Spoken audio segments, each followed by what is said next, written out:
There are several possible causes for the issues with the light fixtures. Firstly, consider overheating.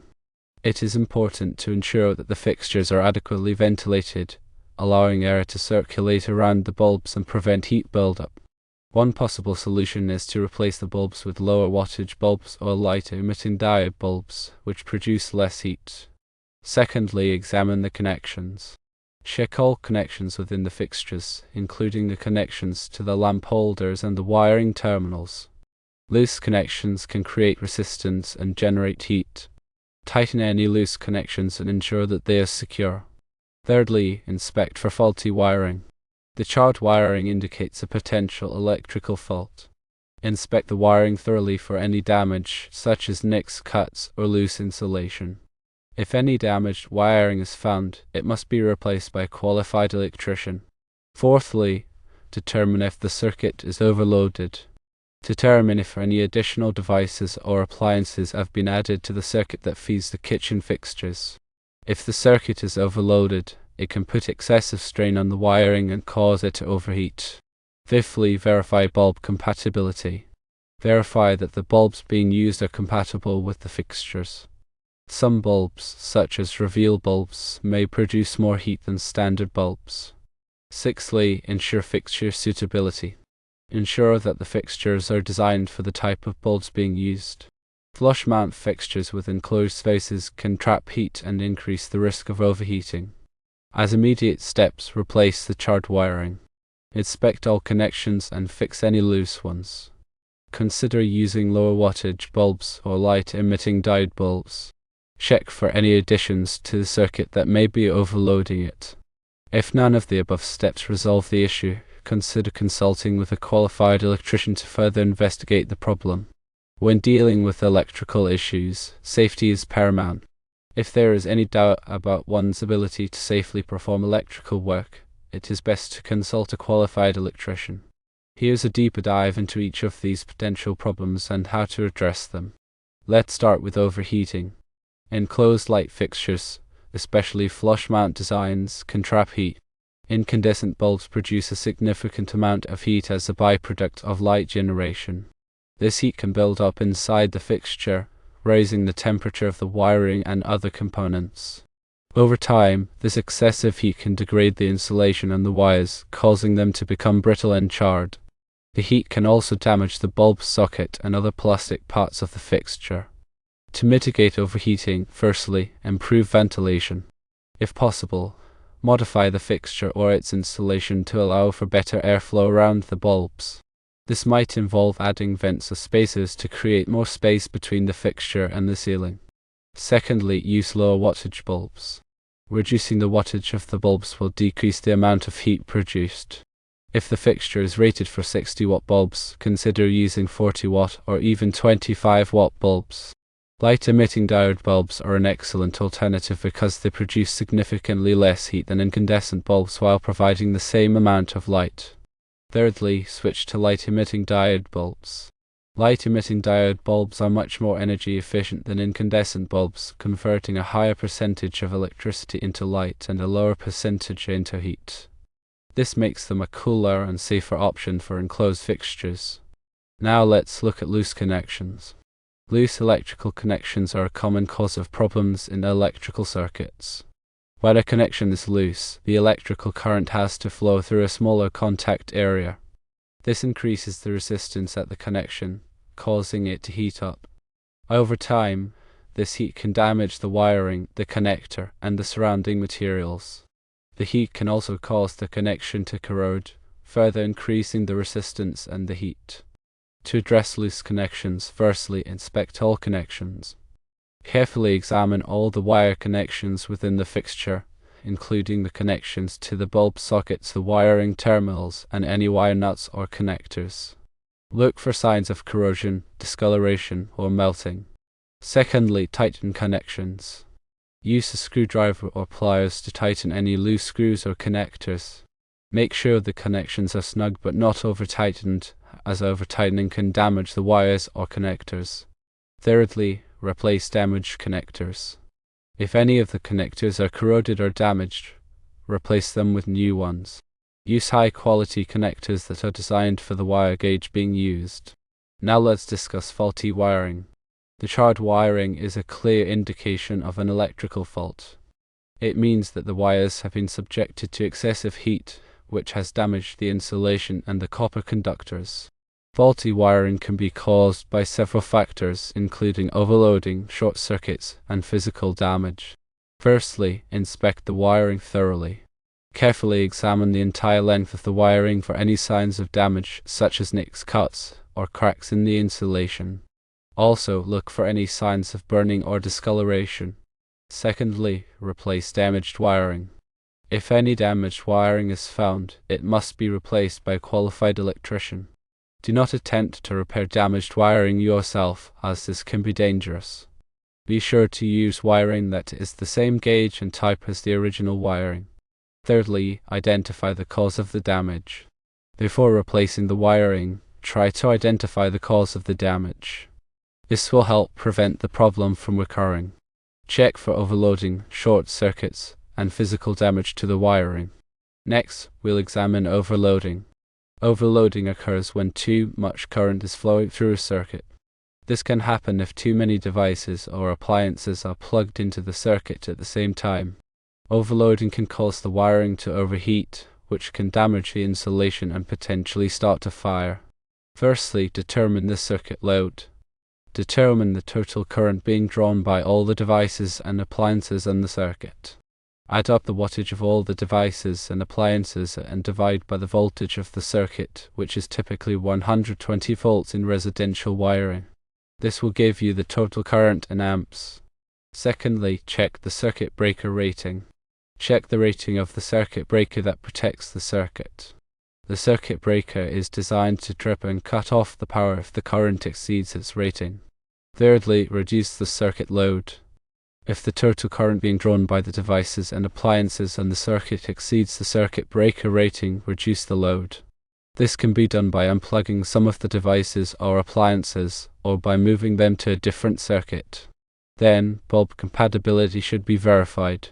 Some bulbs produce more heat than others. Reveal bulbs, for example, are designed to produce a brighter, whiter light, but they also tend to generate more heat than standard incandescent bulbs. Firstly, check the fixture rating. Check the rating of the light fixture to see what type of bulbs it is designed to be used with. The rating will typically be printed on a sticker or a label on the fixture. Secondly, use compatible bulbs. Use bulbs that are compatible with the fixture. If the fixture is not designed to be used with reveal bulbs, switch to a different type of bulb. Light-emitting diode bulbs are a good alternative because they produce very little heat. Lastly, fixture suitability must be ensured. Some light fixtures are not designed to be used with certain types of bulbs. Flush mount fixtures, for example, can trap heat, which can cause the bulbs to overheat. Firstly, check the fixture design. Check the design of the light fixture to see if it is suitable for the type of bulbs being used. If the fixture is a flush mount design, consider switching to a different type of fixture that allows for better ventilation. Secondly, use appropriate fixtures. Use light fixtures that are designed for the type of bulbs being used. If you are using reveal bulbs, use a fixture that is designed to be used with those bulbs. Light-emitting diode bulbs can be used in most fixtures. Here's a more detailed breakdown of the steps to take. Firstly, replace the charred wiring immediately. Charred wiring is a fire hazard and should be replaced immediately by a qualified electrician. Do not attempt to repair charred wiring yourself, as this can be dangerous. Secondly, inspect all connections and fix any loose ones. Carefully inspect all the wire connections within the fixture and in the junction box. Tighten any loose connections and replace any damaged connectors. Thirdly, consider using low wattage bulbs or light-emitting diode bulbs. Low wattage bulbs and light-emitting diode bulbs produce less heat than standard incandescent bulbs, which can help prevent overheating. Fourthly, check for any additions to the circuit that may be overloading it. Make sure that the circuit is not overloaded by too many devices or appliances. If the circuit is overloaded, move some of the devices or appliances to a different circuit. Fifthly, consult with a qualified electrician. If none of the above steps resolve the issue, consult with a qualified electrician to further investigate the problem. An electrician will be able to identify any hidden electrical faults and make the necessary repairs. A qualified electrician can perform a thorough inspection of the electrical system, identify any potential hazards, and make the necessary repairs. They can also provide advice on how to improve the safety and efficiency of the electrical system. Here are some additional safety tips to keep in mind. Always turn off the power to the circuit before working on any electrical components. Use a voltage tester to verify that the power is off. Wear rubber gloves and safety glasses when working on electrical components. Never work on electrical components in wet conditions. If you are not comfortable working on electrical components, consult with a qualified electrician. The National Electrical Code, specifically Section 310.15, covers the ampacity of conductors. This section provides tables that list the allowable ampacities of different types of conductors based on their size, insulation type, and installation conditions. Overloading a circuit can lead to overheating of the conductors, which can damage the insulation and potentially cause a fire. The circuit breaker is designed to protect the circuit from overloading by tripping and cutting off the power if the current exceeds the breaker's rating. It is important to ensure that the circuit breaker is properly sized for the circuit and that the wiring is adequate to handle the load. The NEC also specifies requirements for the type and size of wiring that must be used in different applications. For example, Section 310.16 provides ampacity tables for conductors rated 0 to 2000 volts. It is important to use the correct type and size of wiring to ensure that the electrical system is safe and reliable. The NEC also includes requirements for the installation of electrical equipment, such as light fixtures and receptacles. These requirements are designed to prevent electrical hazards and ensure that the equipment is installed safely.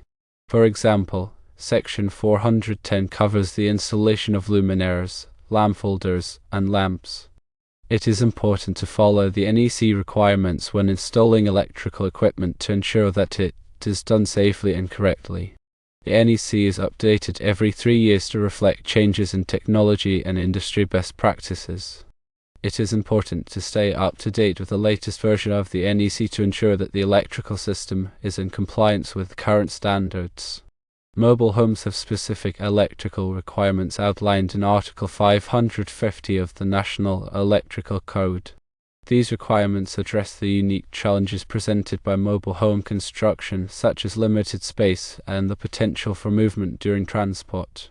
One key aspect covered in Article 550 is the proper grounding and bonding of the electrical system. This is crucial for safety, as it helps to minimize the risk of electrical shock.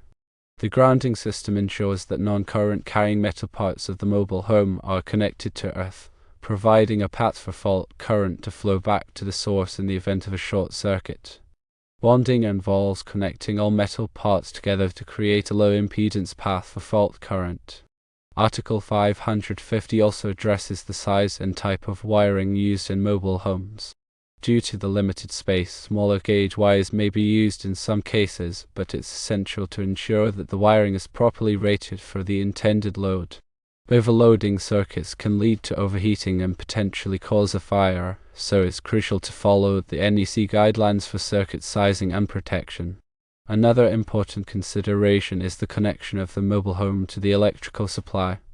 Article 550 outlines the requirements for the service equipment, including the main disconnect and overcurrent protection devices.